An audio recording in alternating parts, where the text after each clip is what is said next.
বিসমিল্লাহির রহমানির রহিম।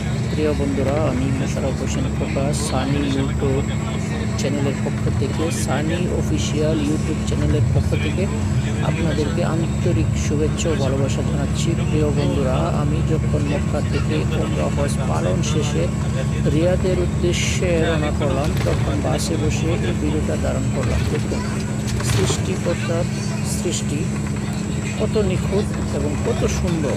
আপনি যতই দেখিবেন আপনার মন প্রাণ জুড়ে যাবে। ঠিক আছে, শুধু পাহাড় আর পাহাড় মক্কার মধ্যে, এবং প্রত্যেকটা পাহাড়ের রং কিন্তু আলাদা। আপনি যদি লক্ষ্য করে দেখেন বা সরাসরি এসে যদি দেখতে পারেন তাহলে সবচেয়ে সুন্দর। আমি মনে প্রাণে দোয়া করি আল্লাহ পাক যেন বিশ্বের সকল মুসলমানকে মক্কা এবং মদিনা আসার তৌফিক দান করেন। আমি দেখুন, খুবই সুন্দর, খুবই সুন্দর দৃশ্য। আমি তখন